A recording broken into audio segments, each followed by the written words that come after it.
నమస్కారం అండి. నా ఛానల్కి స్వాగతం. నా పేరు చంద్రకళ. మనకి చిన్నప్పటి నుండి ఇంద్రధనస్సు అంటే చాలా ఇష్టం. ఇంద్రధనస్సునే ఇంగ్లీష్లో రెయిన్బో అని అంటారు. రెయిన్బో కేవలం భూమి మీద మాత్రమే వస్తుంది అని అనుకుంటారు.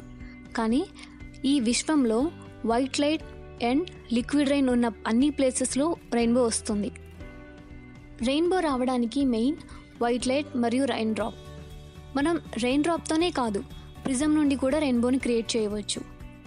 ఒక ప్రిజంని తీసుకొని దాని నుండి ఒక వైట్ లైట్ని పంపితే మనకి రెయిన్బో కలర్స్ వస్తాయి. మనకి సూర్యుని నుండి వచ్చే లైట్స్లో ఒకటి విజిబుల్ లైట్, దాన్ని వైట్ లైట్ అని కూడా అంటారు. ఈ వైట్ లైట్లో మొత్తం 7 రంగులు ఉంటాయి. కానీ ఎందుకు మనకి 7 రంగులు కాకుండా వైట్ లైట్ కనబడుతుంది అంటే, ఈ విశ్వంలో మనకి తెలిసినంత వరకు కేవలం కాంతి మాత్రమే చాలా వేగంగా ప్రయాణిస్తుంది. దీనివల్లనే మనకి లైట్లో ఉన్న కలర్స్ మిక్స్ అయ్యి వైట్ కలర్లో కనబడుతుంది. దీనికి ఎక్స్పెరిమెంట్గా చేయాలి అంటే ఒక కార్డ్బోర్డ్ని సర్కిల్లా కట్ చేసి దాని మీద 7 రంగులని పెయింట్ చేయండి.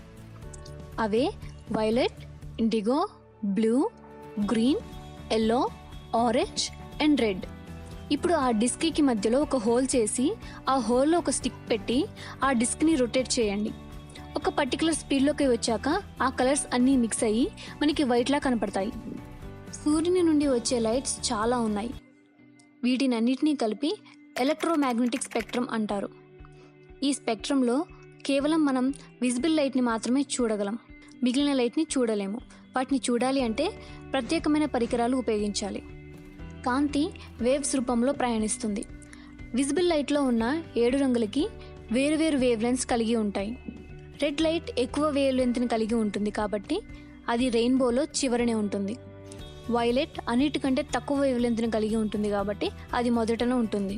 వైట్ లైట్ని గ్లాస్ ప్రిజం గుండా పంపినప్పుడు ఆ ప్రిజంలో జరిగిన రిఫ్రాక్షన్ మరియు రిఫ్లెక్షన్స్ వల్ల లైట్ యొక్క స్పీడ్ తగ్గి మనకి 7 రంగులు కనబడతాయి.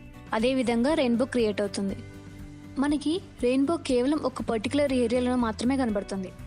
దానికి కారణం, రెయిన్బో మనకి కనపడాలి అంటే మనకి సూర్యుడు వెనక వైపు ఉండాలి మరియు మనకి సూర్యుడి కాంతి 42 డిగ్రీల యాంగిల్లో ఉండాలి. మనం ఉన్న ఏరియాలో రెయిన్బో మన కంటి యొక్క దృష్టికోణాన్ని బట్టి ఉంటుంది, అంటే మన కంటి యొక్క పర్స్పెక్టివ్ని బట్టి ఉంటుంది. వైట్ లైట్ రెయిన్ డ్రాప్ మీద పడినప్పుడు కొంత వైట్ లైట్ రిఫ్లెక్ట్ అవుతుంది, కొంత రెయిన్ డ్రాప్లోకి వెళ్తుంది. ఇలా వెళ్ళిన కాంతి 7 రంగులుగా విడిపోతుంది. ఇలా విడిపోయిన కాంతి రెయిన్ డ్రాప్లోని ఎడ్జ్కి తగిలి రిఫ్రాక్ట్ అవుతుంది. రెయిన్ డ్రాప్లో లైట్ బయటికి వెళ్లకుండా ఎందుకు రిఫ్రాక్ట్ అవుతుంది అంటే దీనికి కారణం టోటల్ ఇంటర్నల్ రిఫ్లెక్షన్. కాంతి ఒక మీడియం నుండి వేరొక మీడియంలోకి ట్రావెల్ చేసేటప్పుడు కాంతి యొక్క వేగం తగ్గుతుంది. దానివల్లనే కాంతి బెండ్ అవుతుంది. ఇంకా డీటెయిల్గా చెప్పాలి అంటే ఒక స్క్వేర్ షేప్లో ఉన్న గ్లాస్ని తీసుకొని కాంతిని దాని గుండా స్ట్రైట్గా పంపితే కాంతి బెండ్ అవ్వకుండా స్ట్రైట్గానే పడుతుంది.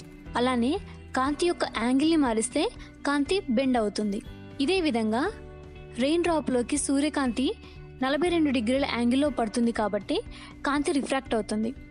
ఇలా రిఫ్రాక్ట్ అయిన కాంతి రెయిన్ డ్రాప్ నుండి బయటికి వస్తుంది. ఇలా వచ్చిన కాంతి 7 రంగుల్లో వేరువేరు వేవ్ లెంత్లో సపరేట్ అవుతుంది.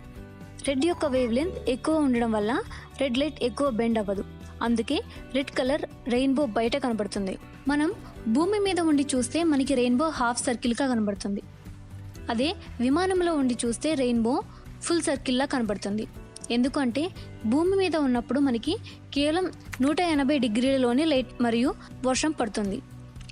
అదే విమానంలో ఉన్నప్పుడు మన పైన కింద కూడా కాంతి మరియు వర్షం పడుతుంది. కాబట్టి రెయిన్బో మనకి పూర్తి సర్కిల్లో కనబడుతుంది. సో ఇప్పుడు మీకు రెయిన్బో ఎలా ఏర్పడుతుంది అని తెలిసింది కదా. దయచేసి ఈ వీడియోని మీ ఫ్రెండ్స్ అండ్ ఫ్యామిలీస్కి షేర్ చేయండి. నా వీడియోకి లైక్ చేయండి, షేర్ చేయండి మరియు నా ఛానల్ని సబ్స్క్రైబ్ చేసుకోండి. Stay happy and keep learning. Thank you. Bye.